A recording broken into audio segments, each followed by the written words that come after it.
¿qué tal? Muy buenas noches. Muchas gracias a todos por su asistencia a esta sesión del SMEO. Agradecemos justamente a la Sociedad Mexicana de Oncología por este espacio y bueno, a Bristol Myers Squibb por traer a los ponentes a esta magnífica presentación. El día de hoy realmente hablaremos del manejo multidisciplinario del cáncer de pulmón metastásico, haciendo mucho énfasis en el tratamiento con inmunoterapia. Y bueno, pues todos ustedes saben que recientemente pues la radioterapia no solo tiene pues efecto terapéutico en aquellos pacientes que tienen enfermedad metastásica en la parte paliativa, sino que también tiene un gran impacto para el manejo de enfermedad oligoresidual con todos estos avances que nos van a hablar nuestros ponentes. En primer lugar, pues tengo el honor de presentar a un gran amigo, a un gran oncólogo médico y excelente ser humano, como es Jorge Alatorre. Jorge Alatorre, conocido por todos ustedes, es internista y oncólogo médico, formado en el Instituto Nacional de Ciencias Médicas y Nutrición Salvador Subirán. Cabe señalar que él fue el primer oncólogo médico que hizo el curso de alta especialidad de oncología torácica en el Instituto Nacional de Cancerología. Posteriormente, el doctor Alatorre empezó a trabajar en el Instituto Nacional de Enfermedades Respiratorias, donde actualmente se desempeña como jefe de servicio de oncología. Es profesor del curso de alta especialidad de oncología torácica y también profesor adjunto del curso de neumología. El doctor Alatorre, pues bueno, tiene una extraordinaria experiencia, pues no solo en investigación, sino también en la parte académica y funge actualmente como profesor del máster de cáncer de pulmón en la Universidad de Alfonso en España. Él, como ustedes conocen, pues tiene múltiples protocolos de investigación dirigidos a oncología torácica, enfocados particularmente en terapias dirigidas, inmunoterapias, biomarcadores. Es speaker de múltiples industrias farmacéuticas y bueno, pues en realidad el doctor Alatorre tiene toda la experiencia para hablarnos justamente del manejo con inmunoterapias en cáncer de pulmón metastásico, haciendo énfasis a primera línea de tratamiento. Adelante, doctor Alatorre, muchas gracias. Pues muchas gracias, mi querido Omar, y gracias a la sociedad pues por esta consideración para invitarnos a hablar con ustedes de todo esto que tiene que ver con un cambio realmente radical en cómo practicábamos la oncología previamente y sobre todo que es algo que todavía no está definido. Ahorita lo interesante de estas pláticas es que todo ha mostrado ser mejor que quimioterapia basada en platino, que yo sé que la seguimos utilizando muchos en nuestras instituciones por cuestiones sobre todo de acceso, pero hablar de cuál es el mejor de todos ellos es bien complicado, es algo que no nos ponemos de acuerdo y no nos pondremos de acuerdo, no hay resultados que comparen estos resultados y hacer los comparativos y como los voy a empezar a poner, realmente se hace complejo y pues bueno, ahora sí que voy a empezar con un panorama general de lo que está pasando en cáncer de pulmón. Después, gran parte de esta plática la quiero enfocar en aquellos que sabemos que responden un poco más. Y después voy a hablar que son esos los de más del 50% de PDL1, porque son los que nos permiten entender un poco mejor cómo está la situación en esos pacientes que responden. Y entender la diferenciación de los, cuando se usa inmuno sola, inmuno y inmuno en combo. Entonces, pues bueno, creo que me voy a dedicar un poco de tiempo más a los de más de 50 y después mire con los otros grupos y con algunos de los retos que tenemos en la actualidad, que como se pueden imaginar son todos. Entonces, es como una plática que me gusta mucho. Y bueno, ¿qué cambió? O sea, en 2009, cuando yo empecé a estudiar oncología, y Omar era mi grande, por cierto, la cuestión es que fue cuando salió el estudio IPAS y que tenía que ver con enseñarnos lo de la biomarcación. Empezó con EGFR, pero se fueron allá, al año siguiente se añadió LK, se han añadido ROS1, BRAF, NTRK, RET, MET, en fin, varios de estos subgrupos de cáncer de pulmón en relación a lo molecular que se trata con inhibidores de tirosina quinasa. Esos pacientes, aunque tengan el PDL1 del 90%, se siguen tratando con inhibidores de tirosina quinasa. Es lo mejor que hay hasta ahorita. Con excepciones de algunas cosas que podrían salir en subgrupos que tienen BRAF y KRAS, que ya platicaremos después de eso, pero para todos aquellos que no tienen esa, o sea, no tenemos un target terapéutico, para todos aquellos el estándar actual es la inmunoterapia. Entonces yo sé que si les llega un paciente con cáncer de pulmón y les pasa lo que a veces me pasa a mí, que no tenemos acceso a, pues a veces damos quimio basada en platino y la seguimos usando. Y está bien también, o sea, pero sabemos que esto es superior y es lo que tenemos que saber, particularmente los residentes tienen que saber que ya el estándar of care no es la quimioterapia basada en platino y es la inmunoterapia en estos subgrupos. ¿Y por qué es estándar la terapia dirigida? Pues bueno, tenemos en EGFR pacientes con una monoterapia, osimertinib 38 meses de sobriedad global, sobrevida de progresión de 18.9 meses, alectinib, un subgrupo que cuando salió decíamos que son muy poquitos, pero no son tan poquitos, son un 7% pues de muchos pacientes. Cáncer de pulmón es un problema de salud, 2.2 millones de personas y 7% es relevante. La mayoría sabemos que se detecta en la enfermedad avanzada y entonces con LK tener 62% de los pacientes vivos a 5 años es increíble, porque antes vivían nada más el 3%. Y entrectinib, sobriedad libre de progresión 19 meses, BRAF 10.9 meses, en sobriedad libre de progresión, pero finalmente donde lo consolidamos es en los pacientes. Y ustedes poco a poco lo irán viendo más. Pues por investigación hemos tenido la posibilidad de poder tener diferentes targets terapéuticos y experiencia con estos pacientes, pero poco a poco va a ir permeando también con ustedes, con los residentes, me refiero mucho de ellos, pero también médicos, etcétera, oncólogos ya, que esto lo vamos a empezar a ver cada vez más en nuestro día a día, no nada más en la parte privada, ojalá en un futuro también la parte institucional, como ya está pasando con EGFR, ¿no? Que ya permeó prácticamente a todos los sistemas de salud del país, ALK más o menos, y entonces, pero vemos respuestas muy buenas, como pueden ver, y sobre todo sobre vidas de 5 años o más, o sea, aquellos que pasan la mediana. Y algo interesante con estos TKIs es que la respuesta, ven qué rápida, desde septiembre a octubre vemos respuestas súper buenas y vemos pacientes que tienen BRAF y MEK en combo, como igual en melanoma, pues respuestas muy buenas. De hecho, esta ya lo debería actualizar porque ya tiene respuesta prácticamente completa. Pero bueno, sabemos en esta versión de noviembre 25, que fue la versión 1, pues que ya teníamos muchas cosas, ¿no? que evaluar antes de tomar una decisión de un tratamiento. Y esto hago hacer hincapié en los tiempos. O sea, yo generalmente, a menos que fuera algo muy, muy importante, la quimioterapia basada en platino, con, si no he biomarcado, y es lo que tengo en mi institución, yo me aguanto primero a biomarcar y informar al paciente. ¿Por qué? Porque estos tiempos, a veces me tengo respuestas que me tardan, mejoría clínica uno en 1 a 2 semanas, son rápidas. La quimioterapia y la inmuno nos tardan 1 mes y medio, más o menos, en responder. Entonces, pues bueno, vemos todo lo que tenemos que biomarcar ahora. Y este es el reto, cómo biomarcar todo esto, ¿no? Son cosas que luego ya podemos filosofar y dedicarle más tiempo.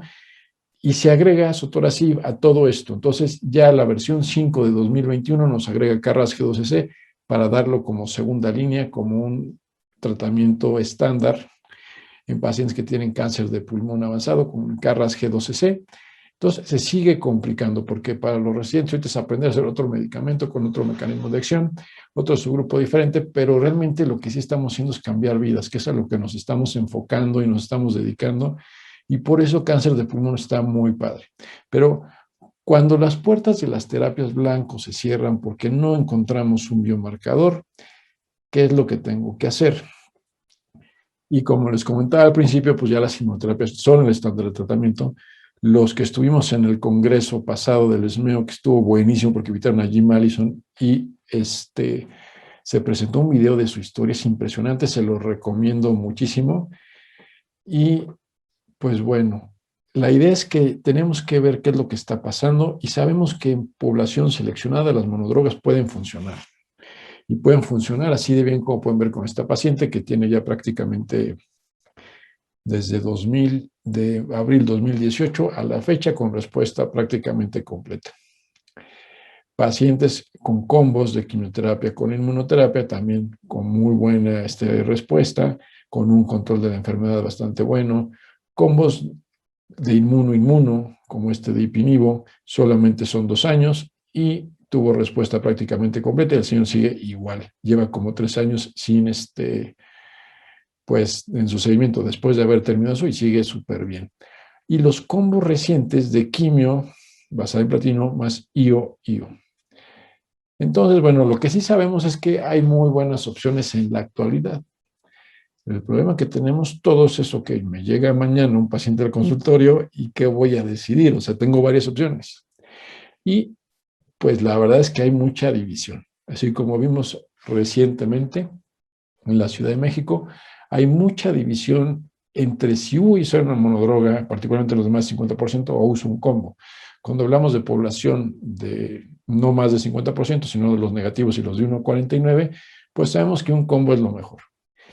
Pero, pues bueno, es donde entran las guías para intentar normar a todos algunas conductas, pero las guías no son perfectas y no son claras, más aún cuando tenemos pues muchos ganadores contra la quimioterapia basada en platino y no tenemos estudios comparativos entre ellos. Se van a hacer, vamos a tener resultados, no de todo, y vamos a empezar a entender un poco mejor cómo hacer la oncología y la inmunooncología nosotros en nuestra práctica diaria y cómo pues perfilar un poquito un paciente alguno, pero si vemos la selección de pacientes está basada en el PDL1. El PDL1 no tiene idea, lo hemos estudiado, analizado, volteado, parado de cabeza, desde hace muchos años y la verdad es que es complejo el PDL1 y ustedes, bueno, creo que ya que todos saben que el PDL1 es muy complejo y no es el único jugador cuando damos inmunoterapias. Ahorita es el único jugador que ha funcionado para intentar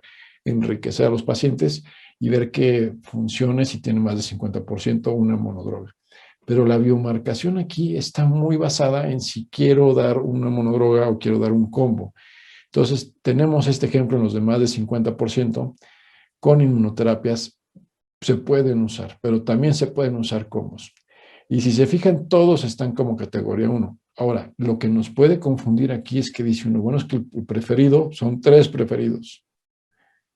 Y tenemos, 4 preferidos porque se agregó semiprimab recientemente gracias al estudio en PowerLong, que vamos a platicar más adelante, pero tenemos varias opciones preferidas.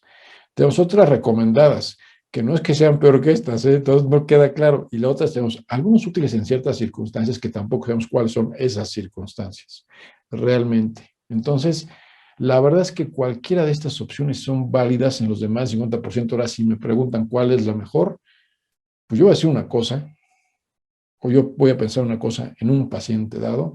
Le preguntan a Omar, va a pensar otra, le preguntan a un gringo, va a pensar otra, un europeo va a pensar otra, el asiático va a pensar otra, y a veces dependemos realmente de acceso. Pero lo que voy es que tenemos ya opciones en esto. En el IMSS, por ejemplo, ya entró Pembroke, según tengo entendido, en los demás del 50% es una buena estrategia, ¿no? Pero si pudiéramos escoger, la verdad es que es complicadísimo porque no hay estudios que comparen entre ellos. Ahora, está más fácil si te sale de 1,49 porque sabemos que los combos es lo que está bien. Y aunque dice Pembro como categoría 2B, vean, es categoría 2B, no es categoría 1, como todo lo demás. Es 2B, te recomiendo que mejor no lo escojas. Y ya platicaremos más adelante de lo que pasa con esto de que mejor no los escojas, los que tienen en mente usar, en los que están más debilitos, un cojo medio marito y que son mayores, mejor darle Pembro monodroga 1,49, mejor no lo hagan. O sea, la verdad es que esto no es algo como, bueno, que yo recomiende, sé que puede haber debate, pero sí es algo interesante. Ya han salido, cada vez va a ser más información de que no funciona. Y bueno, ahora en los negativos, pues los combos. Entonces, ya la quimioterapia sola ya no es el estándar, tiene que quedar súper claro, aunque lo ocupemos. Y como les digo, el que ocupemos quimioterapia basada en platino es más por cuestión de acceso. Pero entonces vamos a dividir todo este relajo que les acabo de presentar en base al PDL1, que es algo que considero importante y por eso, ya saben ustedes, es un relajo. No me voy a detener mucho por cuestión de tiempo, pero pues hay varias clonas, algunas parecidas, una sí muy diferente, pero buenas todas. Hay variabilidad entre el patólogo, puede ser uno que te diga que tiene un 38% de PDL1 y otro que te diga de 55%, te cambia la situación ahí. Heterogeneidad entre el tumor entre el tumor y el ganglio. No es el único jugador PDL1, entonces yo veo como un marcador de enriquecimiento. Pero luego podemos filosofar de PDL1, pero es complicado y no es como EGFR real, que si lo tienes iba a responder. Aquí no.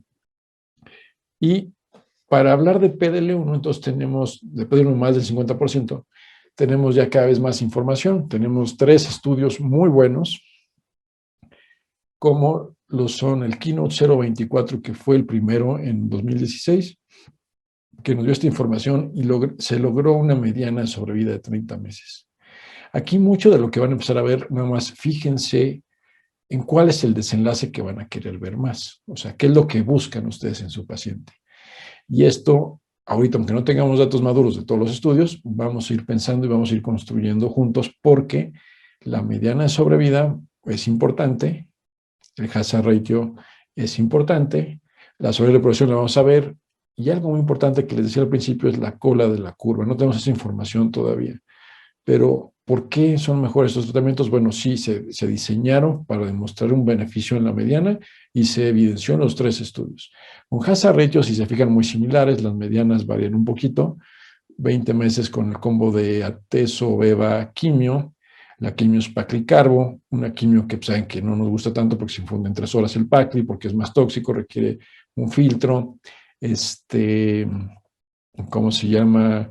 Y el otro, pues está con pemetrexed del combo, o sea, es pembro con pemetrexed, carbo, ¿no? Entonces, que es una quimio mejor tolerada. El beva no sabemos qué tanto aporta. Entonces, hay dudas en esto, que lo voy a decir muy general, ahorita en los demás 50%, pero esto aplica en todos. Y el Empower Long es interesante porque, ¿cómo se llama? Perdón, aquí me fui como si fuera Empower 150, y entonces, perdónenme, aquí es nada más la parte del 110, es el combo con atezo, y el otro es el combo de semiplimab. El combo de semiplimab es un combo nuevo, y en los demás de 50%, este estudio creo que es el que más nos aporta en relación al conocimiento y entendimiento de este grupo de pacientes. Ahora bien, cuando nos piden seleccionar a la población que tiene más del 50%, es importante entender cuáles son los que no nos está funcionando mucho. Y esto lo van a ver ahorita en monoterapias, pero también es importante en el combo. En el combo, los que son no fumadores, quiero que se fijen en los de monoterapia, como en los no fumadores sí se cruza la unidad, y también en este grupo de acá. O sea, en el Empower 110 y en el 024 son los subgrupos que no funcionan. Y cuando vemos los combos, es lo mismo. Entonces, si tienes un paciente que es no fumador, posiblemente no sea la mejor idea, no lo tenemos tan claro. Ahora bien, cuando vemos la PFS de los 3 estudios, también son muy parecidos los hazard ratios y entre ellos son parecidos las medianas. Y bueno, la tasa de respuestas cuando hablamos de más del 50%, todo esto va a tener impacto, porque antes no nos importaba tanto la tasa de respuestas cuando veía yo quimio, pero realmente vemos muy parecidas las tasas de respuesta cuando vamos a los altos expresores con más del 50%, entonces 45% y 38.3%, que realmente son muy parecidas. Ahora, esa respuesta, vean en lo que se traduce, por lo menos lo que podemos ver en el 024, es muy, muy interesante, porque podemos ver que los que son respondedores son aquellos pacientes que son muy sensibles a un tratamiento específico. Y entonces, esos pacientes respondedores, vemos que la duración de la respuesta se puede alargar mucho. De hecho, no se alcanza. En lo que tenemos, por lo menos en este resultado, no se ha alcanzado. Y es muy, muy bueno que el paciente responda. Está seleccionando una población que le puede ir muy bien y que pudieras tener ese objetivo que muchos buscamos, que es la duración a largo plazo, de un control duradero de esta enfermedad. Y bueno, ¿qué resultados tenemos a largo plazo con ellos? Tenemos algo que también nos haya visto en estos pacientes. Hace ratito hablé de los DLK particularmente, pero tener 32% de pacientes vivos con más del 50% con una inmunoterapia y que obviamente luego recibieron quimioterapia y otros tratamientos, tener vivos 32% cuando tenemos vivos solamente 3% es algo que es impresionante y este es el estudio más maduro que tenemos hasta el momento. Ahora, la sobrevida libre de progresión nos está diciendo que tenemos un grupo de pacientes. Cuando hablamos de medianas, vean, no hay mucha diferencia en las medianas. 5.5 versus 7.7 meses, no hay tanta diferencia, pero vean vean si le funciona a una persona. Aquí estos son los que creemos que se podrían llegar a curar, que es el objetivo máximo, uno que de, aunque sean 2 de 10, poder lograr eso. Estos que son no progresores, que no han progresado a 5 años, son los que estamos buscando. Y son por los que nos empeñamos a que reciba ninguno. Los eventos adversos son mucho mejores en este tipo de pacientes. Y bueno, ahora, ¿por qué combinar quimioterapia con inmunoterapia si la inmunoterapia solo está dando buenos resultados y la ponen inclusive como preferida? Hay una situación importante. Si se fijan, les puse en un marquito más o menos de que va en el 70% de todos los pacientes, o sea, hay una progresión de un 30% de pacientes los primeros 3 meses cuando damos una monoterapia. ¿Eso qué implica? Que no les sirve al 30% de los pacientes, no les sirvió de absolutamente nada la inmuno.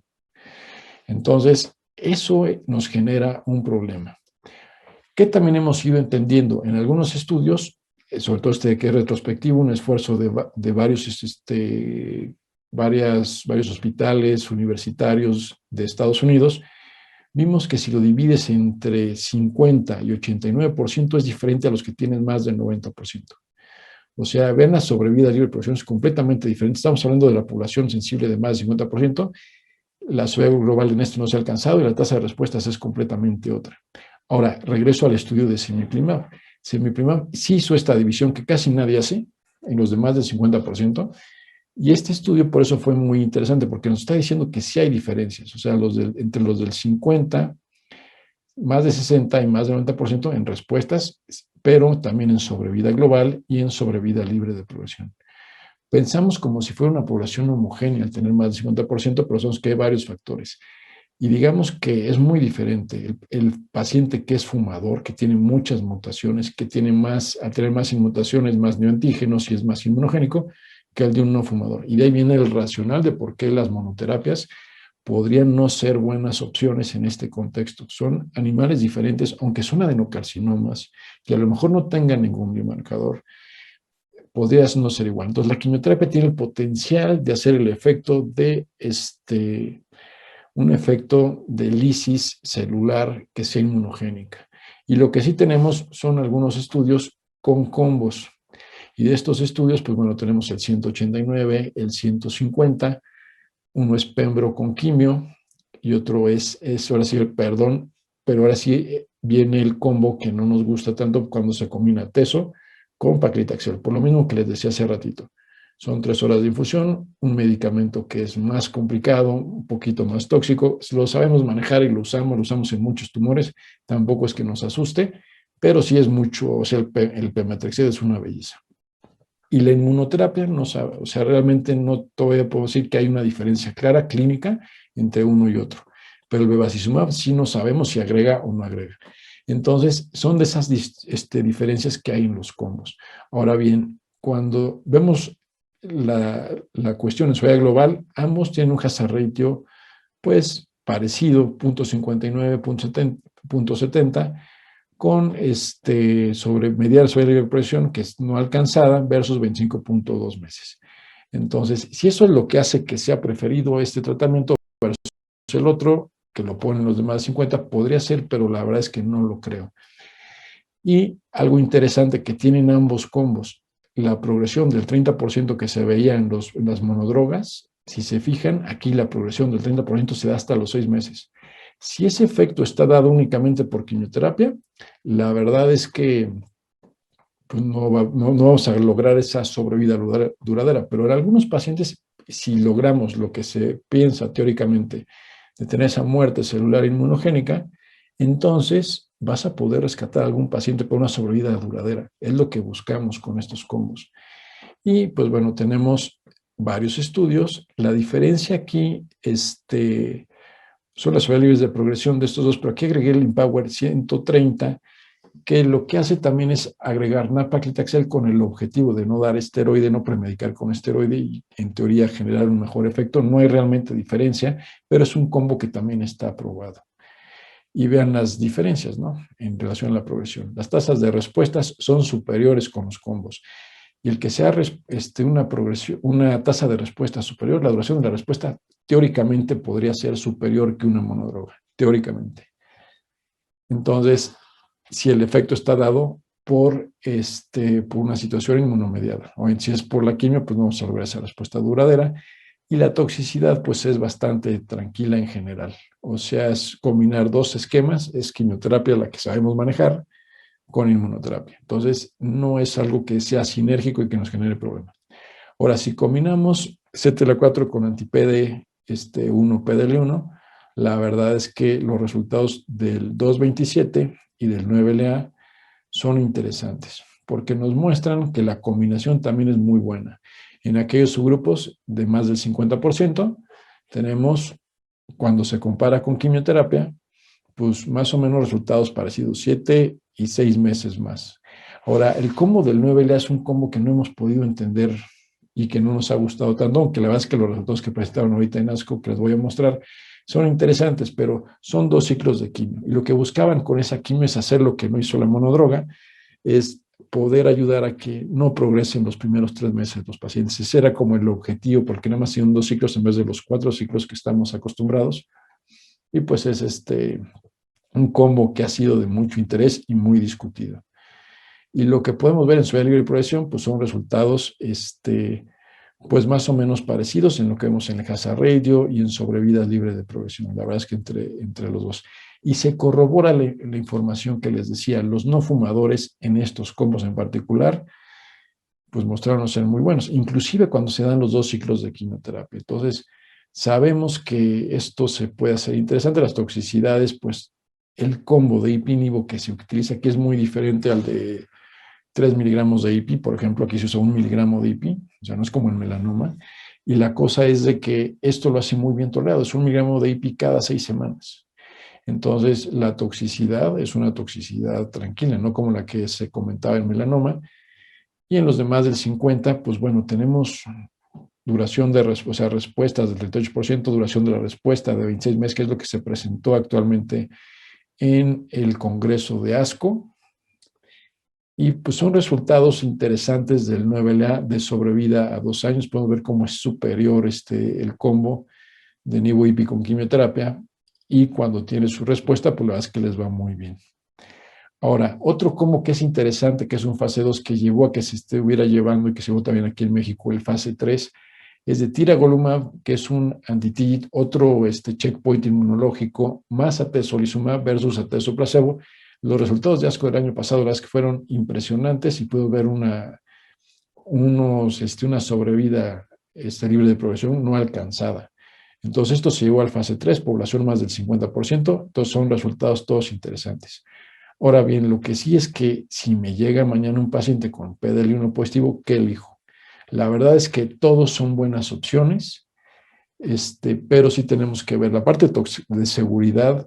También no se espanten mucho, no hay mucha diferencia, o sea, pero lo que sí nos gustaría saber es dejar madurar los datos y ver si realmente con los combos podemos ser mejores. Pero ustedes pueden ir viendo en base a todo esto, en base a lo que vayan leyendo y lo que se vaya describiendo, que esa selección, bueno, es compleja, pero poco a poco tenemos que irlo intentando hacer, ¿no?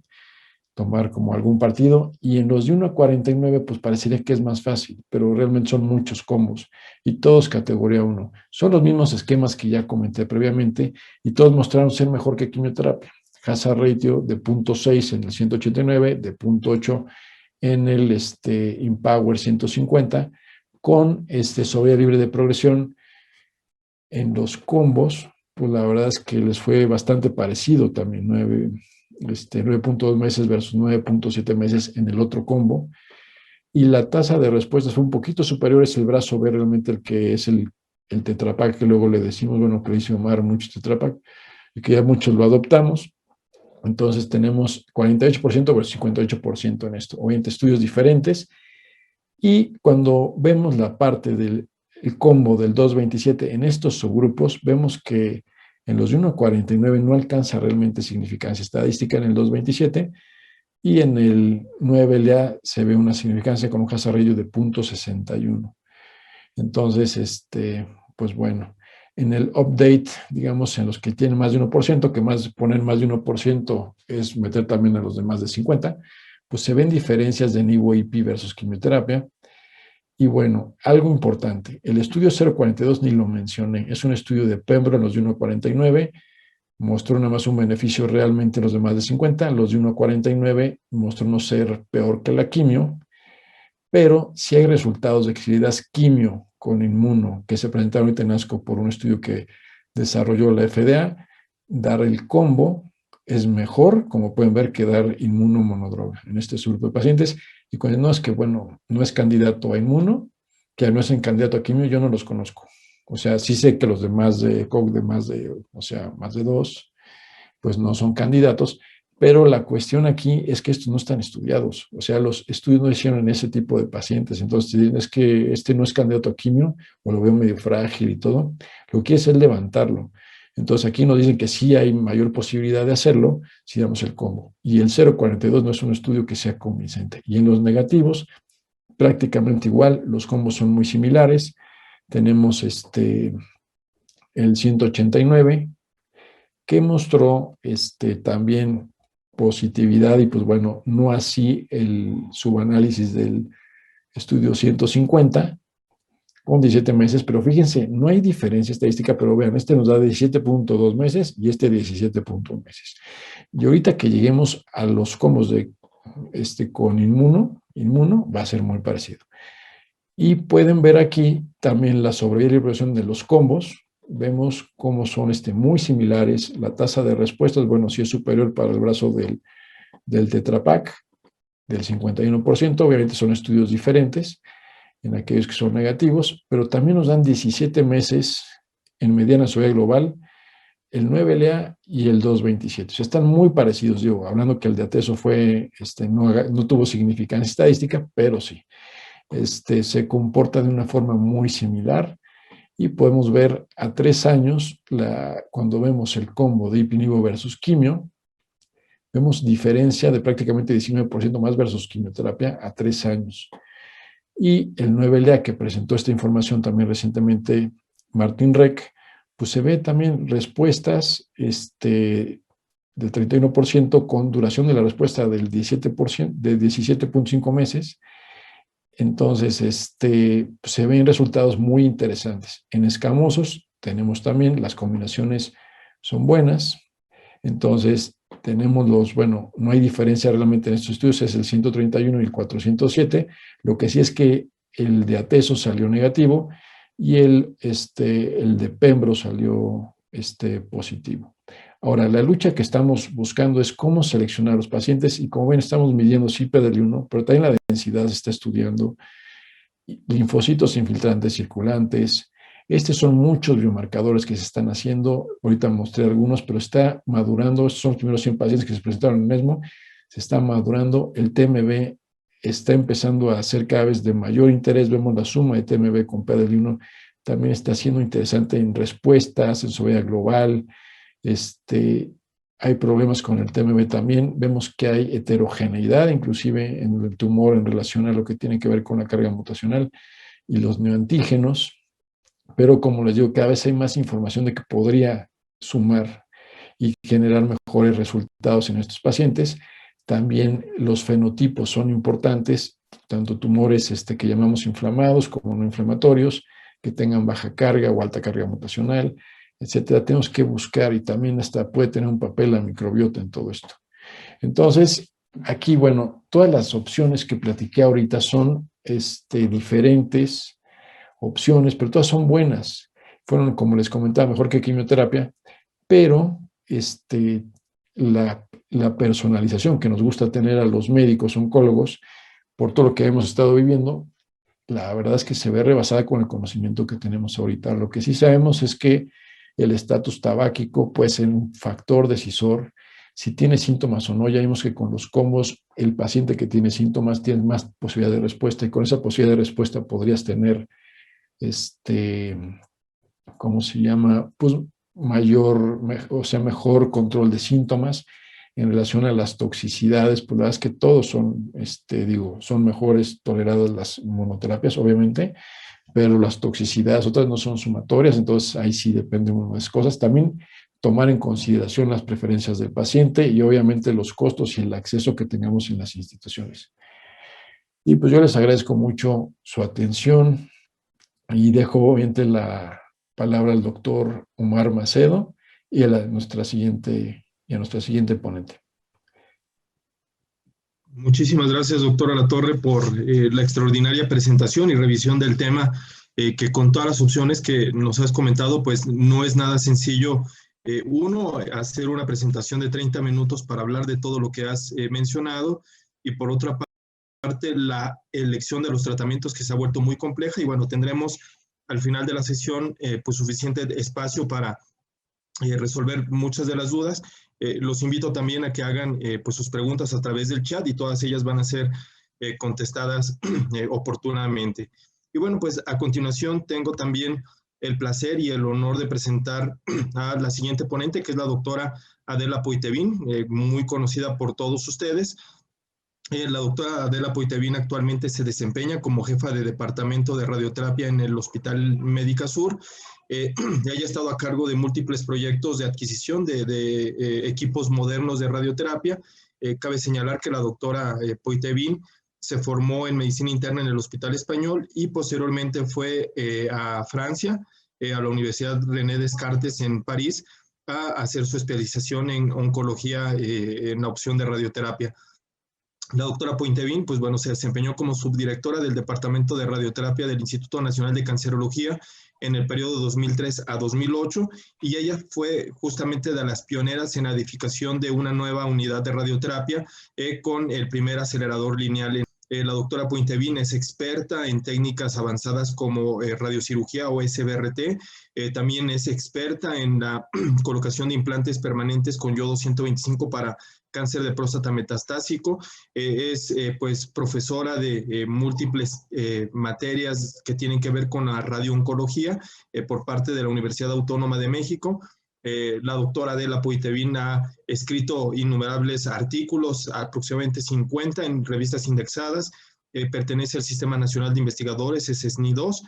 Ha escrito múltiples capítulos de libro, y bueno, también es miembro de la Academia Nacional de Medicina. La verdad es que pues tiene toda la experiencia del mundo, y ella pues va a hablar ampliamente acerca del manejo de radioterapia en cáncer de pulmón metastásico. Importantísimo señalarles que en este contexto, pues actualmente la radioterapia no tiene un solo papel paliativo, sino que tiene un gran papel particularmente con los pacientes que tienen estas respuestas extraordinarias a terapias dirigidas, inmunoterapia, como el doctor Latorre acaba de señalar, para el tema del tratamiento de la enfermedad oligoresidual. Adelante, doctora Adela Poitevin. Muchísimas gracias, buenas noches. Me siento muy honrada de estar con ustedes, con estos dos grandes oncólogos médicos. Agradezco a SMEO y a Bristol Myers que me hayan invitado. Como ya nos dijo el doctor, voy a hablar de la radioterapia dentro del manejo multidisciplinario del cáncer de pulmón metastásico, y vamos a tener este índice: la radioterapia paliativa bien conocida por todos ustedes, la radioterapia a oligometástasis, a sistema nervioso central, radioterapia e inmunoterapia y el efecto abscopal. En cuanto a la radioterapia paliativa, todos sabemos que realmente sirve para el alivio de síntomas. Los más importantes son dolor cuando hay metástasis óseas, síntomas neurológicos de compresión de la médula espinal o metástasis óseas también, por sangrado en un tumor endobronquial, por disnea o disfagia cuando hay obstrucción tumoral que causa síndrome de vena cava, dificultad respiratoria o estrechez esofágica. Y nos vamos a quedar aquí porque esto lo conocemos desde hace mucho tiempo. En cuanto a las oligometástasis, bueno, me pareció importante que vieran estos 3 artículos en particular, porque en ellos se describe precisamente toda la narrativa de cómo se ha evolucionado el papel de la radioterapia en este tumor que en realidad ya es metastásico. ¿Y sabremos si toda la enfermedad metastásica es la misma? Pues no, ya que en cáncer de pulmón tenemos M1A, M1B, M1C, y este estado metastásico al diagnóstico impacta en el pronóstico. Un pequeño subconjunto de pacientes puede curarse. Vemos del lado izquierdo un paciente en el cual los tratamientos localizados van a ser más importantes, y en el de más a la derecha es un paciente que ya tiene necesidad de un tratamiento sistémico. Les pongo rápidamente estos M1A, B y C, pues es un nódulo separado del tumor en el lóbulo contralateral, con nódulos pericárdicos o pleurales o derrame. M1B son metástasis extratorácicas únicas en un órgano único, y M1C son metástasis extratorácicas múltiples en un solo órgano o en múltiples órganos. La definición de oligometástasis es también muy importante. No se ha llegado realmente a saber cuál es, pero la primera y la que se sigue utilizando más frecuentemente es que son metástasis que pueden limitarse en número, 5 o menos, en 3 o menos órganos. Y un tratamiento potencialmente curativo puede administrarse antes de la diseminación. Sabemos que hay subtipos clínicos que incluyen enfermedad oligometastásica de novo, que puede ser sincrónica contra metacrónica, oligorrecurrencia, oligoprogresión y oligopersistencia. Y en uno de los artículos que les puse hace poquito, me pareció interesante cómo lo describen muy bien en esta forma sincrónica al tiempo del diagnóstico del primer tumor, metacrónica, dijéramos que es oligorrecurrente, detectada después del tratamiento del primer tumor, oligoprogresiva, que ocurre después de la respuesta a la terapia sistémica, y la oligorrecurrente. Les voy a mostrar los 3 estudios más importantes que han demostrado que la radioterapia para enfermedad oligometastásica es muy importante. Este estudio de Texas y del doctor Iyengar nos está diciendo que cuando se empezaron a reclutar los pacientes, al número 29 se detuvo el estudio, ya que se vio esta gran diferencia en darles o no lo que ahora le decimos SABR o radioterapia ablativa, estereotáxica y además extracraneal en este momento. Son pacientes oligometastásicos con 5 o menos sitio, EGFR-ALK negativos, después de una quimio de inducción, aleatorizados a recibir o no este tipo de radioterapia. Y se ve que la sobrevida libre de progresión es de 3.5 a 9.7 meses. Entonces se vio que era realmente muy efectiva. El segundo estudio que les enseño es el de Gómez, que fue publicado en el 2019.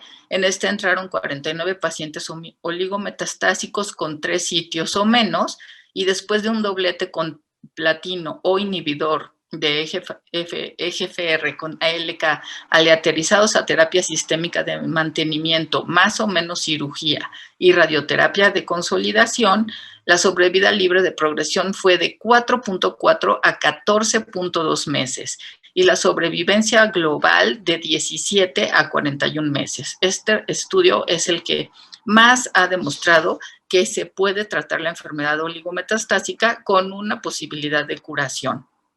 Y el último que les digo es el más conocido para nosotros, SABR-COMET, que es un estudio fase 2 aleatorizado, en el cual el 18% de los pacientes fueron cáncer de pulmón, entraron 99 pacientes con enfermedad oligometastásica en 5 sitios o menos, aleatorizados 1 a 2, así o no recibir SABR, y vean aquí también la diferencia tan grande que hubo en las respuestas. La sobrevivencia libre de progresión fue de 5 a 11.6 meses y la sobrevivencia global de 28 a 50 meses. Ambos duplicaron estas sobrevivencias y realmente, como les digo, ya vimos aquí que entran 4 diferentes histologías, pero pulmón fue casi el 20% de los pacientes.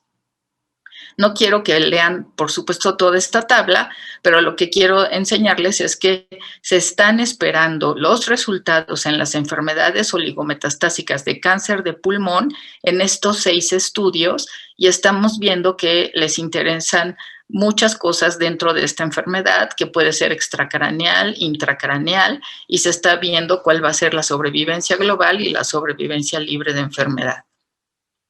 Ahora, hablando de radioterapia a sistema nervioso central, También vemos en las guías que si se trata de enfermedad limitada al cerebro, ya vimos, el número 1 es la radioterapia o radiocirugía, que puede ser sola.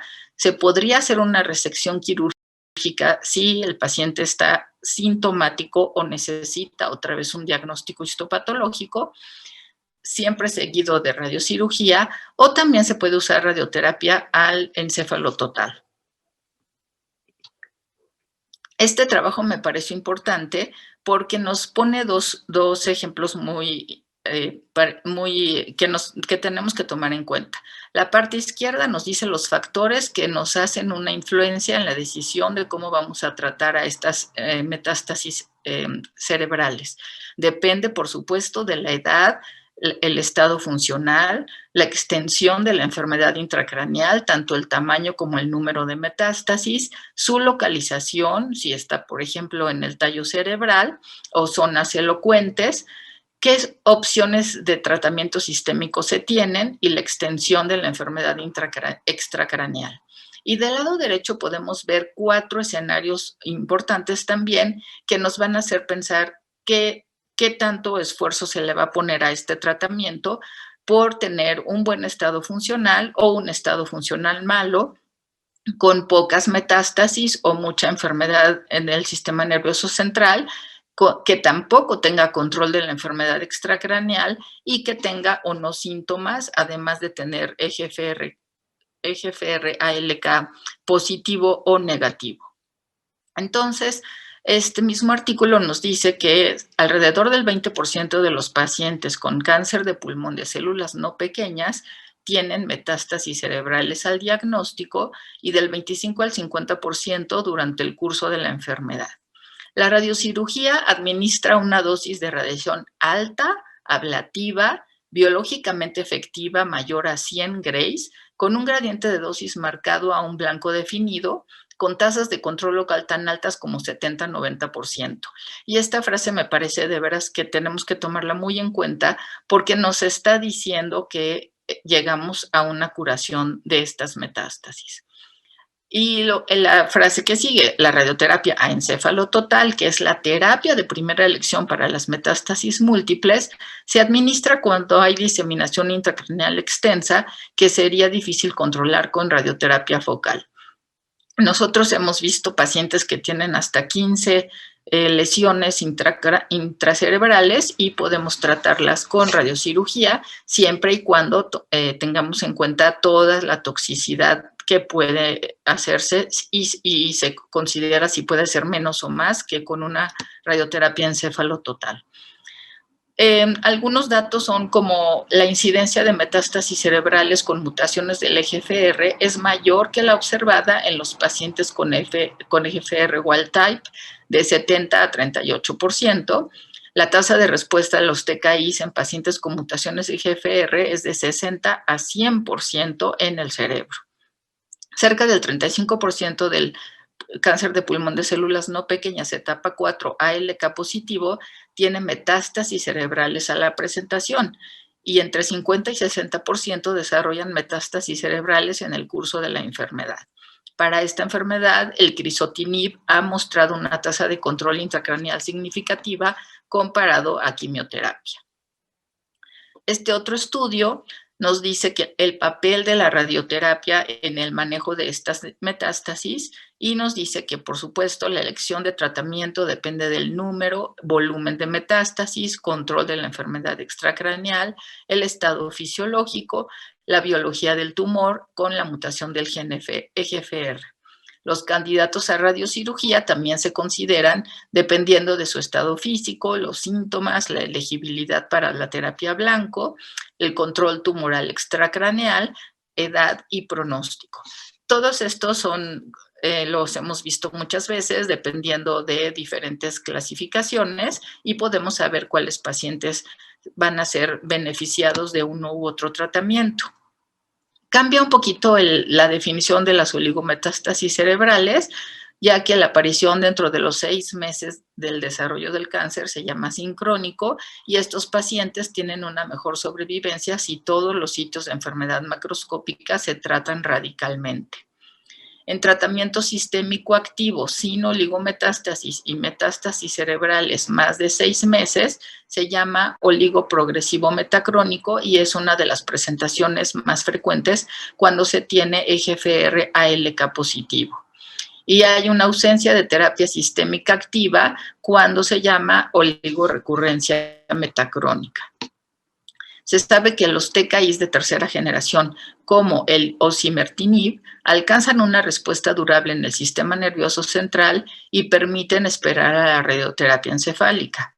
Es crucial la vigilancia cercana con resonancia magnética para detectar progresión temprana y guiar los siguientes pasos. Y justamente sabemos que ayer hubo esta plática de otra enfermedad, que es la enfermedad de células pequeñas, y que ahora hasta los propios radiooncólogos estamos pensando, si tiene una sola metástasis asintomática, pequeña, en un sitio no importante del cerebro, podemos vigilarla, pero es muy importante de verdad vigilarla por lo menos cada 3 meses con resonancia, si eso es posible, para que no empecemos la radioterapia y sí podamos empezar una terapia biológica.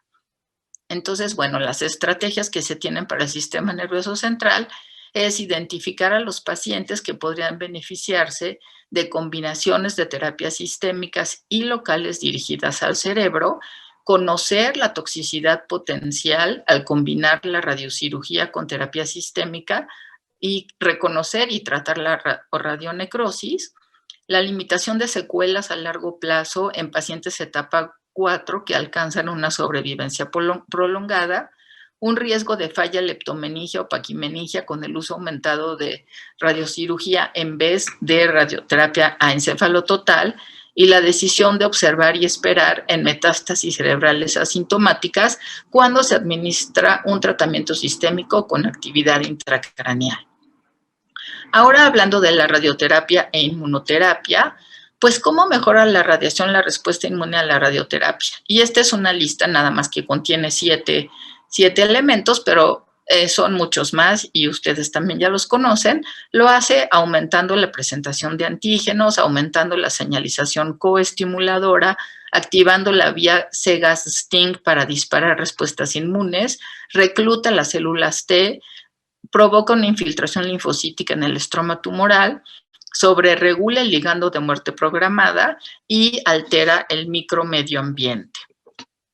Y en este esquema que me parece muy bonito, pero no pretendo que lo lean porque es bastante chiquito la letra, del lado izquierdo podemos ver que la radioterapia tiene un impacto inmunogénico con la lista que ya vimos antes. También tiene un efecto local, como sabemos todos los tipos de muerte celular, apoptosis, necrosis, autofagia, etcétera. Pero lo más interesante es que tenga esta respuesta potencial distante, ya que presenta a las células presentadoras de antígenos y puede presentar también, se va hasta los ganglios linfáticos, donde puede haber una proliferación de células T y puede haber una infiltración del tumor por estas células y también provocar la muerte a distancia del tumor primario. Aquí podemos ver también en esta lista los nuevos estudios que se están llevando a cabo con inmunoterapia y en los cuales estamos viendo que se utiliza pembrolizumab, durvalumab, nivolumab, etcétera, en un escenario en el cual podemos también combinarlo con radioterapia. En cuanto a la radioterapia estereotáxica extracraneal, sabemos que resulta en un grado mayor de daño estromal y vascular y apoptosis tumoral comparado a hipofraccionamiento normal. ¿Cuál es la diferencia de esta radioterapia estereotáxica extracraneal? Número 1, que no se puede hacer en todos lados, pero número 2 es que la tasa de dosis con la que se da el tratamiento, normalmente nosotros utilizamos, por decir un número, 600 unidades monitor. Podemos llegar hasta 1200 unidades monitor, entonces el tratamiento es muy corto, pero además son altas dosis y son pocas dosis. Generalmente podemos dar entre 3 y 5 en días alternados. Entonces, esto es, por supuesto, muy diferente de una radioterapia convencional que antes nos íbamos hasta 30 o 40 sesiones. Esta misma radioterapia estereotáxica extracraneal aumenta el potencial de derrame antigénico con presentación y reconocimiento a través del aumento en la generación y el tráfico de las células efectoras antitumorales al sitio del tumor. Y los pacientes con baja expresión de PDL1 pueden tener mejores respuestas a inmunoterapia después de esta SBRT. Entonces sabemos que es fácil de combinar, ya que encontramos una alta tasa de control tumoral, hay mínima toxicidad porque además tenemos que elegir volúmenes pequeños, es no invasiva, es ambulatoria, se da en pocas fracciones como ya lo dije, varias lesiones pueden tratarse simultáneamente y la reirradiación es posible por este tipo de dosis que podemos administrar. Consideramos que ella es el socio ideal de la inmunoterapia, pues podemos considerar que sí, ya que son altas dosis por fracción que provocan una muerte diferente que la radioterapia convencional. Hay más necrosis y senescencia proinflamatoria, hay un aumento de la liberación de las moléculas asociadas al daño. Ya dijimos antes que se activan los receptores FAS y las células T citotóxicas, un aumento de extravasación y migración de células inmunes y un aumento de moléculas de adhesión vascular. Entonces, en todas estas terapias blanco que ya nos mostró el doctor y que desde el punto de vista de radioterapia les puedo decir, por ejemplo, que la mutación EGFR, la preferida es osimertinib y probablemente ahora ya existan todas las nuevas. Un rearreglo ALK puede ser alectinib, un rearreglo ROS1 puede ser crizotinib o entrectinib. Y así podemos decir también para las expresiones de PDL1, si es de 1 a 50, ya nos ha dicho cuáles son las que tenemos que usar y que además podríamos también todavía utilizar unos combos, pero de quimioterapia. Y en todos estos pacientes, la radioterapia puede ayudar en pacientes que tienen oligoprogresión bajo este tipo de terapias blanco o sistémicas. Este estudio es la unión de dos estudios de pembrolizumab con el otro estudio que ahorita les voy a decir. Pero miren qué interesante lo que hicieron. Lo que buscaron fue la tasa de respuesta abscopal. Entonces, si en estos 72 pacientes, si solo se daba pembro, se alcanzaba en 19.7%, que me pareció muchísimo, contra 41% si se daba asociado a radioterapia. La tasa de control abscopal de 43.4 pembro contra 65.3 pembro más radioterapia y la sobrevivencia libre de progresión de 4.4 meses solo con pembro contra 9 meses de pembro y radioterapia. La sobrevivencia global media de 8.7 meses con pembro sola contra 19.2 meses con pembro más radioterapia. Imaginen, esta diferencia es enorme. Entonces, también se está viendo que para estos casos es muy importante en enfermedad oligometastásica. Y unas palabras ya para decir acerca del efecto abscopal. Fue originalmente descrito por Moule en 1953, cuando observó que la radioterapia localizada a un tumor disparaba efectos antitumorales sistémicos, resultando en regresión de los tumores distantes no irradiados. Y este esquema me pareció el más bonito y simple.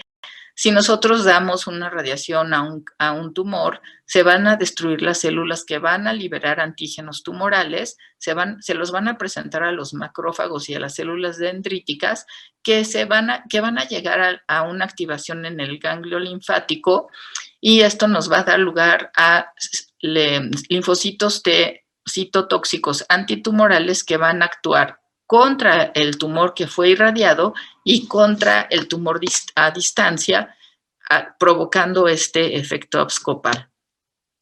También se sabe que el papel del interferón 1 es muy importante porque después de una célula dañada por radiación, libera este tipo de interferón que justamente activa a la vía Segas-Sting y entonces hace una captura de antígenos, hace los mecanismos de la célula dendrítica y todos estos efectos provocan un daño en el DNA que hace una muerte celular, tanto del tumor como a distancia.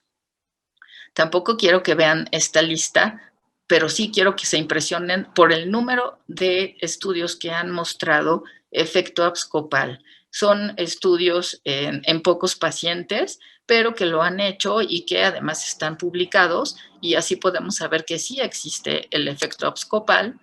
Y estos son estudios que se están llevando a cabo para justamente estudiar el efecto abscopal en unas diferentes poblaciones, ya sea unidos a nivolumab, pembrolizumab, atezolizumab, con diferentes dosis de radioterapia de CBRT o SABR.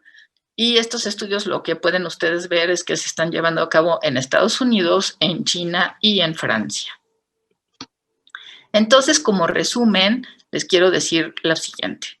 Quedan muchas preguntas sin respuesta para estos pacientes etapa 4 oligometastásicos. La selección de pacientes con biomarcadores predictivos o pronósticos, ya nos lo dijo el doctor, es muy importante. Yo creo que lo más importante para que decidamos, como ahora se dice, el traje a la medida que merece cada paciente. En cuanto a la radioterapia encéfalo-total, ¿se debe dar, no se debe dar? ¿Se debe dar radiocirugía? ¿En qué momento? Y para combinar la radioterapia con inhibidores de puntos de control inmune, tenemos que saber la duración que le vamos a dar a esta radioterapia y a este tratamiento, el tiempo que lo vamos a utilizar y el tratamiento local y el fraccionamiento que vamos a utilizar con un volumen blanco óptimo. Muchísimas gracias.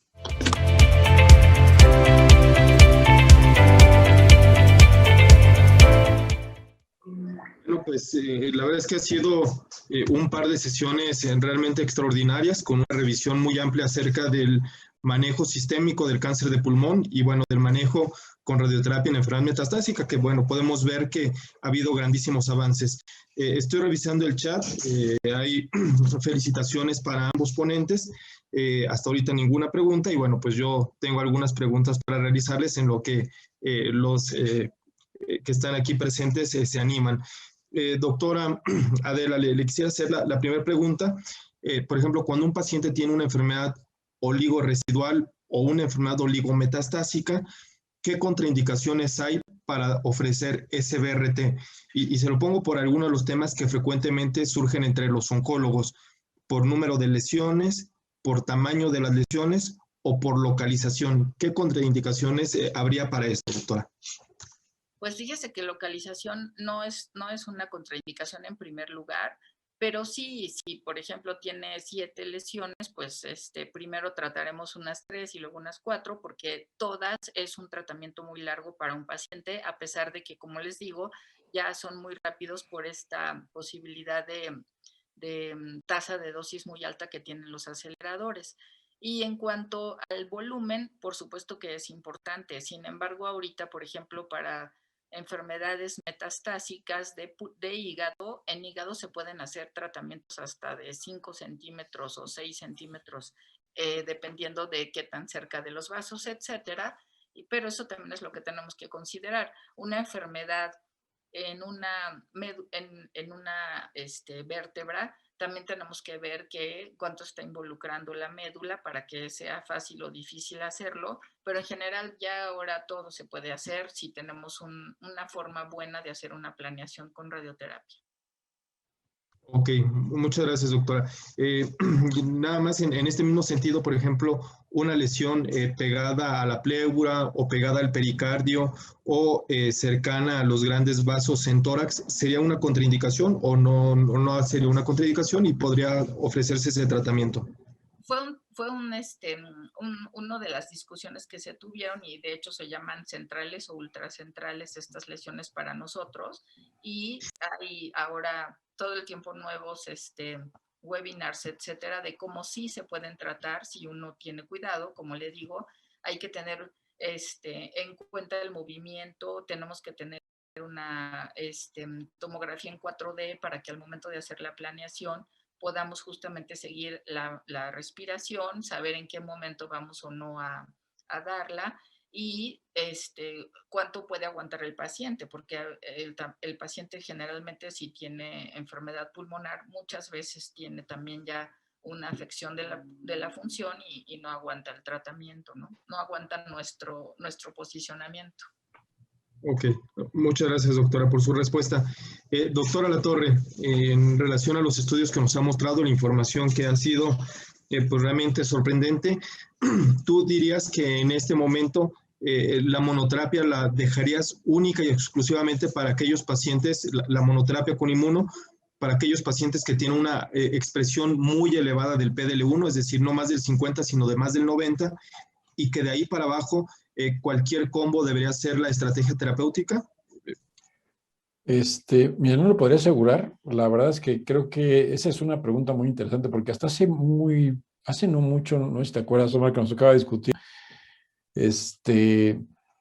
hay mucha como, por lo mismo que comentaba, muy poca certidumbre en cuál es la estrategia, pero lo que sí que se benefician más de los que tienen más de 90. Ahora, el que tengas más de 90% de PDL1 tampoco te garantiza una respuesta duradera. Yo lo que sí creo, y el objetivo final de un paciente que recibe inmunoterapia, no, obviamente si logro controlar la enfermedad 25, 30 meses, un paciente con PDL1 alto y todo, que sería algo deseable, pero al final progresa, pues bueno, no me gusta tanto. O sea, si yo puedo lograr ese control duradero de la enfermedad, es como mi objetivo primario. Ahora, lo que hemos visto históricamente en oncología, y no estoy hablando ahorita de inmunos ni de TKI, estoy hablando de cuando empezó la quimioterapia, y particularmente en otras enfermedades, la historia, cómo se ha venido dando y cómo los combos van aportando más a esto, porque ahorita vemos si responden más los de más del 90% una monodroga. Ahora, la pregunta es si con esa respuesta me quedo tranquilo. Si esa respuesta es lo suficientemente duradera para poder, como les enseñé una preocupación, tenemos esos primeros 3 meses donde vemos que no funciona, ¿no? Y que se puede fortalecer a lo mejor con quimioterapia y que a lo mejor puedo lograr más tasas de respuestas y no solo respuestas de RECIST habituales, sino esas respuestas que me van a llevar una duración de la respuesta duradera. Entonces, esa pregunta es muy interesante porque no hemos podido, no sabemos, ¿no? Hasta ahorita los resultados que tenemos no han sido lo suficiente, todavía no han madurado tanto como para saber si alguno de los combos tuviera la perspectiva en esos de más del 90%, tener esa posibilidad. Pero obviamente si yo decido conseguir una monodroga, que algo que puse al final es que consideran un poco la preferencia ocasionalmente también del paciente, pero el paciente también se va a ir mucho a lo que nosotros lo orientemos y por qué el beneficio, ¿no? Entonces, si tiene más de 90% PDL1, me queda claro y me quedaría tranquilo también yo dando una monodroga. Pero si fuera mejor dar quimio inmuno en uno más del 90%, o inmuno en más del 90%, o inmuno, quimio en más del 90%. Ahorita presenté eso, pero también se acaban de presentar un pre-release del Poseidón, que ese sí da 4 ciclos de quimio, con inmuno, con treme y durva. Se anunció que ya es positivo en SOIA global. Entonces vamos a tener otro jugador interesante ahí. Entonces ver cómo se combinan todos estos factores en la población de más del 90% que comentas, podría ser también un factor decisivo si tenemos más sobrevivientes con combos a largo plazo. Muy bien. No, la verdad es que una respuesta bien interesante y tratando como de aterrizar toda esta vorágine de información que ha salido y que recientemente en ASCO pues lo acabamos de ver hace una semana. En ese sentido también, Alatorre, se mencionaba algo con respecto a los eventos adversos inmunomediados, es decir, ya desde antes lo sabíamos que los que presentaban eventos adversos inmunomediados parecían tener un mejor desenlace que aquellos que no los presentaban. Y bueno, se hizo la presentación de esto del Checkmate 227, del 9LA, subanálisis y también de los estudios IMpower. Desde tu perspectiva, ¿qué es lo que te da la impresión a ti? Es decir, ¿algún combo en particular tú consideras que puede traducción o un mayor impacto en estos eventos inmunomediados? Es decir, si es combo inmuno o versus combo de inmuno o de quimio inmuno. ¿Tú ves alguna diferencia entre los desenlaces de estos pacientes que presentan eventos inmunorrelacionados de acuerdo al combo que se le esté ofreciendo al paciente? Híjole, te voy a hablar de algo que no sé si sea válido, la verdad, pero es muy buena pregunta, pero no sé qué tan válida va a ser mi respuesta. He tenido experiencia, la verdad, afortunadamente, los, con todas las formas de dar la inmuno, tanto monodroga como combos de CTLA4 más PD1 o CTLA4 más PD1 y quimioterapia. Y entonces he tenido como que la experiencia de todos y la verdad es algo que me da gusto cuando van mis residentes y ven eso, que les quito el miedo. O sea, digo, ¿cómo ves el paciente? ¿Cómo ves la toxicidad? O sea, realmente están bien. Ahora, sí me ha tocado ver muertes por eventos inmunomediados, sí me ha tocado. Pero, por ejemplo, y me ha tocado, y son complicadas, ¿no? Unas neumonitis que son imparables y todo, o sea, es complicado. Son los menos de los casos, así me ha tocado ver esas cosas. Pero lo que voy es que en la mayoría de pacientes, por eso estoy como medio sesgado, no veo un diferencial, o sea, o sea, que sea más tóxico, tío. Por eso comentaba mucho a veces, o comenté un poquito de los esquemas, de cuál es el acompañamiento. No es que inmunoterapia me guste más, porque para mí todas sí tienen epítopes diferentes, y tienen situaciones diferentes, y luego se miden diferentes, los PDL1 y todo, pero en relación a toxicidad y todo, a mí me queda mucho la duda. En relación a eficacia, me queda mucho la duda si una es mejor que la otra, por lo menos clínicamente. Sé que teóricamente puede haber cosas y hemos visto que si los anticuerpos contra el medicamento o algunas otras situaciones, que si inhibes PDL1, PDL2 o no lo inhibes, y algunos de estos factores que pueden tener que jugar, que pueden jugar ahí, la verdad es que no he notado diferencias en eficacia ni en toxicidad, y la cosa es que, te digo, la verdad es que los combos me permiten eso, y el poder yo experimentar y quitar el miedo de que, chines, que vienen 4 drogas, pero son 2 drogas que manejamos a todo dar en quimio, y bueno, las dosis de Ipinivo o de Durvatreme, que finalmente son diferentes a lo que estamos acostumbrados en melanoma, que son dosis mucho más altas, y mis pacientes, afortunadamente, toleraron muy bien. Entonces, como que yo te pueda decir eso, sé lo que dicen los estudios, y no hay sinergia, o sea, no ves esa sinergia que veíamos que nos daba miedo al principio con Ipinivo, que en melanoma, o sea, no la veo, y es muy sesgada mi respuesta, ¿no? Tampoco creo que los estudios lo estén mostrando, están viendo el 9LA y el 227 con toxicidades bastante aceptables, entonces, versus quimio.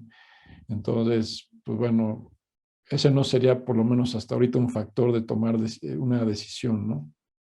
Muy bien. Tengo pacientes viejitos con combos, 87 años y todo, o sea, y tolerando muy bien.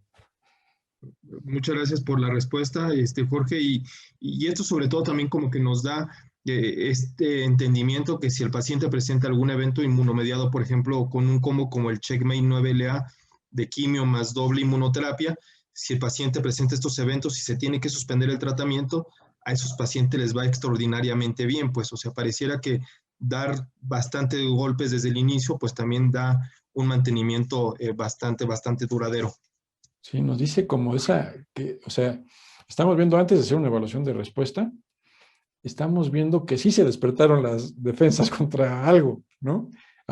Contra tiroides, contra dermatológico, o sea, se despertaron. Entonces, también se despertaron. Ahora, queremos ver que se despierten contra el cáncer también, pero sí me ha tocado ver esa correlación también. Es algo interesante que comentes. Muchas gracias. Y bueno, para la doctora Pointevin, aquí hay muchas felicitaciones y saludos para ambos. Pregunta el doctor Rodolfo Mora si existe alguno de estos protocolos en cáncer de pulmón en pacientes pediátricos con metástasis a pulmón. Nosotros, bueno, yo en particular no veo niños y no hemos visto. Hay otras enfermedades en niños que sí se tratan con radioterapia, las metástasis, pero no en particular cáncer de pulmón.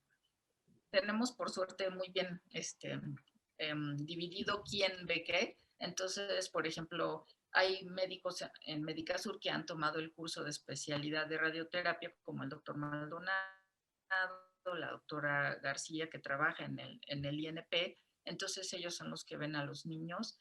Y sí, claro, han visto niños con metástasis y les dan radioterapia a las metástasis. Doctor Omar, ¿yo puedo preguntar 2 cosas? Por supuesto, doctor. Una es, bueno, a usted o al doctor Jorge. Una es, ¿qué tan fácil es que tengamos estos biomarcadores para los pacientes? O sea, que tengamos en la histología estos biomarcadores. Y la segunda es, como, ¿qué pacientes no podrían tener inmunoterapia? Muy bien, pues igual la primera la contesto yo y la segunda el doctor Alatorre, si está de acuerdo. Muy bien. La verdad es que estos biomarcadores están disponibles en México. La verdad es que la mayor parte de las industrias farmacéuticas que tienen alguna droga dirigida para blancos terapéuticos o de inmunoterapia apoyan con estas pruebas. Y de hecho recientemente se hizo un consorcio en donde se unieron todas estas industrias farmacéuticas o la mayoría para patrocinar la mayor parte de esas pruebas moleculares y con eso tener los resultados. Sin embargo, y como vimos recientemente en ASCO, pues cada vez se añaden más biomarcadores que tienen una droga para tratar a los pacientes con estas mutaciones y pareciera que en la actualidad ahora sí ya la realidad nos ha alcanzado y que no basta con hacer estas pruebas como tradicionalmente las veníamos realizando, es decir, inmunistoquímica para algunos, RT-PCR para otros, quizás por FISH para otras, sino que pareciera que en la actualidad el mejor biomarcador pues va a ser plataformas de secuenciación de nueva generación y bueno, pues esto seguramente va a ser la realidad muy pronta en nuestro país. No sé, doctora Latorre, si quieras comentar algo al respecto y la segunda pregunta. Bueno, nada más adicional a lo que comentas de la biomarcación, somos muy protocolos dependientes, o sea, en mi institución por lo menos hacemos a toda secuenciación de nueva generación con sale GFR negativo, les hacemos biopsia líquida a todos por un protocolo de investigación. Se cae el protocolo de investigación y ya no vamos a tener eso. Entonces, pero lo que sí es que todo esto ahorita, como comenta Omar, pues bueno, la farma y todo, ha habido apoyo para poder tener algunos de los biomarcadores, pero la idea es migrar en un futuro no muy lejano, parece, a poder hacerlo con algunos marcadores muy, pues que nos sirvan en cáncer de pulmón, que nos lo haga más costo eficaz y que podamos tomar decisiones más fáciles con esa agrupación de la farma, pero sí tenemos esa dependencia. Ahora, la segunda pregunta que es muy interesante, la mayoría de estudios excluyen algunos pacientes que tienen enfermedades que ameriten, por ejemplo, algún tratamiento inmunosupresor, como aquellos que son, por ejemplo, post-trasplantados, enfermedades reumatológicas que están descontroladas o que están recibiendo más de 10 miligramos de esteroide por alguna situación. Son pacientes que, pues digamos, nosotros la forma de combatir la toxicidad inmunomediada es con esteroide. Entonces, si estamos dando un medicamento que tenga más de 10 millones de esteroide, previo a empezar, digamos, un tratamiento. Y una cosa es cuando ya damos tratamiento y damos esteroide por toxicidad. Cuando vamos a empezar y un paciente está en estas condiciones, son pacientes que no están bien estudiados. Yo tuve la fortuna de participar en un estudio que se llamó TAIL.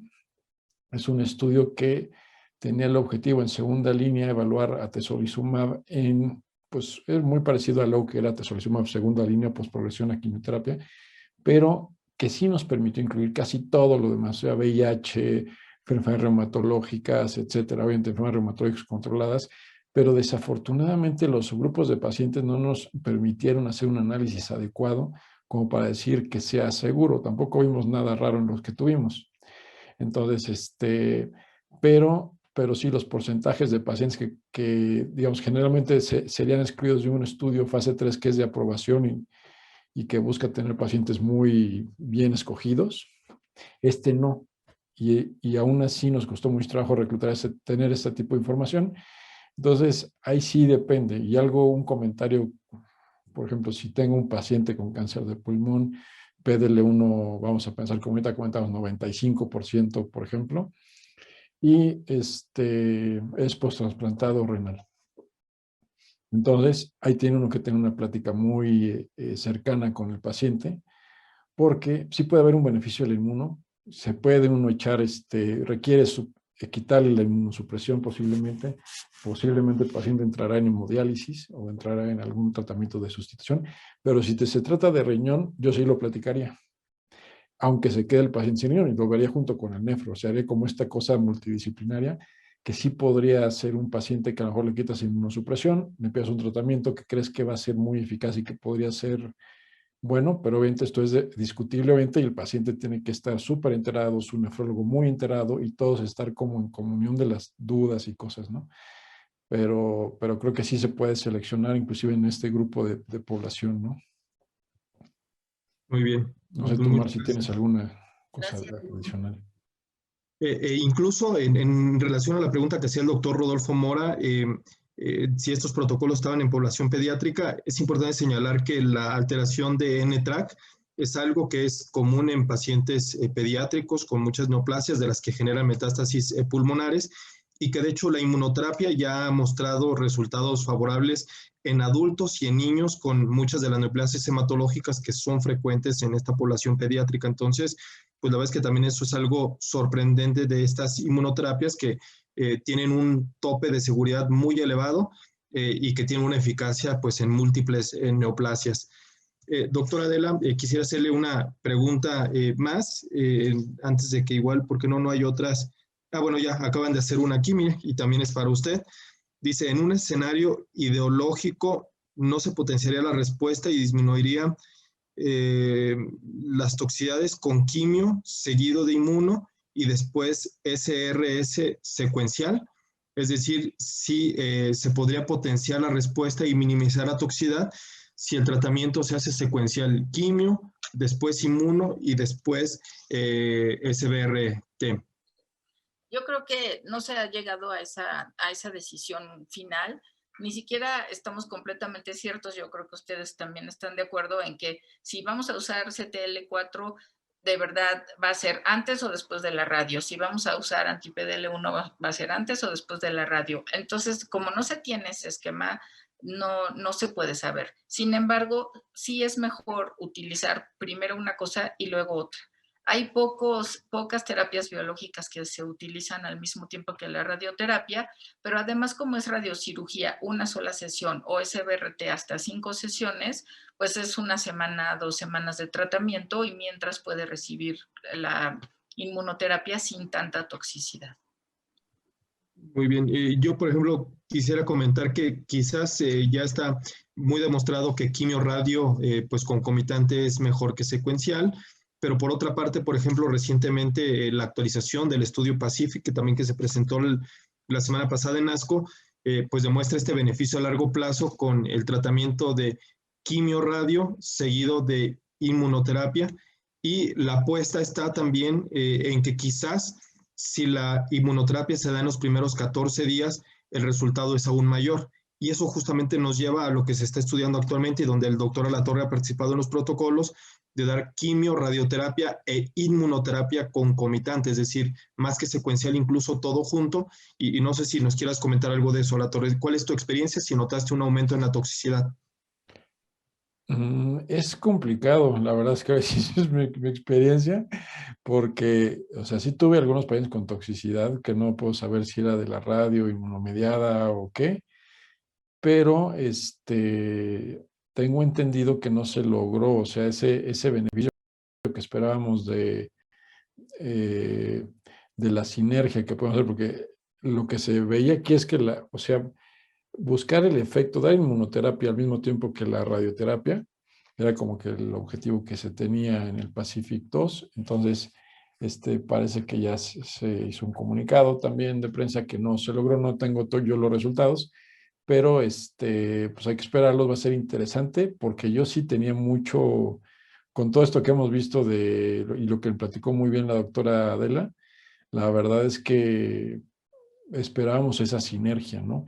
También lo mismo está pasando con el 189, lo que vamos teniendo de resultados, de que no se ve una diferencia tan brutal versus el 024 a largo plazo, algo en el largo plazo, que yo sí esperaba. Entonces, esas como sinergias que estamos buscando intentar hacer que teóricamente suenen muy tentadoras y que se están probando, pues necesitamos darles un poquito de tiempo y ver, comparar y para poder tomar mejores decisiones. Digo, estoy hablando de la población de más de 50, ¿no?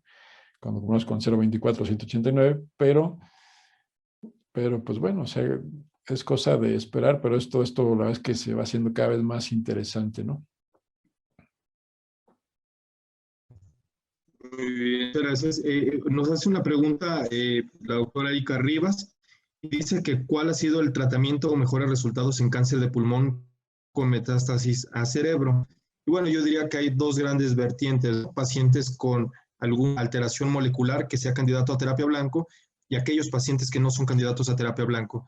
En ese escenario, por ejemplo, y complementando la pregunta de la doctora Erika Rivas, doctora Adela Pointevit, ¿usted qué diría? ¿Qué pacientes es adecuado esperar del tratamiento con radioterapia? Es decir, en pacientes asintomáticos, ¿con qué tamaño de lesiones, con qué número de lesiones cerebrales?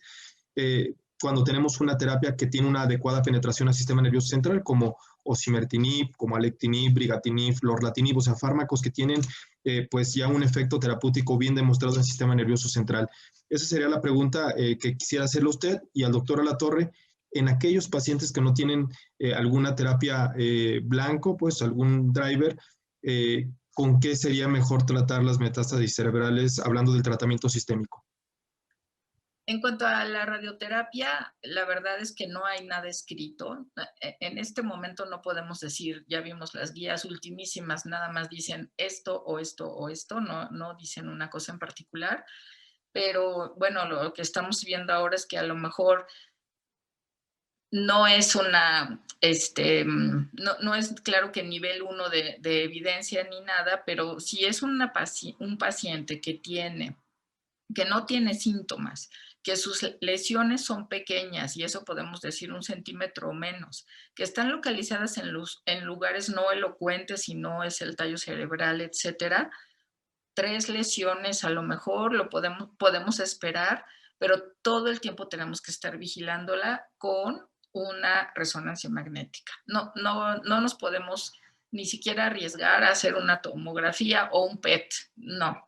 Tiene que hacer una resonancia y sí tiene que ser por lo menos cada 3 meses, pero no es nada escrito. No lo estoy diciendo porque hemos tenido una experiencia, pero no podemos decir que ese es la vida en general, ¿no? Y perdón, no sé, nada más para entender un poquito la pregunta, cuando ya se trataron las metástasis a cerebro y yo voy a dar un tratamiento sistémico y no tengo un biomarcador, ¿cuál podría ser? Si eso podría influir en mi decisión, la metástasis a cerebro, para tomar una consideración terapéutica. Correcto. Sobre todo con este tema de la inmunoterapia, si está contraindicada, si no está contraindicada, ¿tú qué manejo dirías que es el más apropiado para pacientes con metástasis cerebrales que no tienen algún driver? Pues yo la verdad es que hasta ahorita, mira, yo me siento, y creo que tú lo sabes súper bien, y es como un sesgo mío, o sea, también así que desde que salió el estudio 21G, que es el fase 2 que dio pie al 189 de inmunoquimio, la verdad es que los combos de quimioterapia con inmunoterapia me ayudan a mí psicológicamente. O sea, esa es la cosa. Las monodrogas me dejan muchas cosas al aire, ¿no? Entonces, yo siento que por lo menos, o sea, dando la combinación, sí puedo lograr esa muerte cerebral inmunogénica, tal vez, pero no estoy dejando solo. O sea, estoy viendo una caída en PFS muy rápida de un 30% de pacientes, que sé que con combos se me va a ir a 6 meses por el beneficio de la quimio, quizá nada más. Entonces, yo soy muy a favor de los combos. Ahora, ese es lo que yo pienso. Tú ya has visto perfectamente que cuando nos juntan a 10 oncólogos médicos para platicar ese tema, cada quien tiene su punto de vista completamente diferente.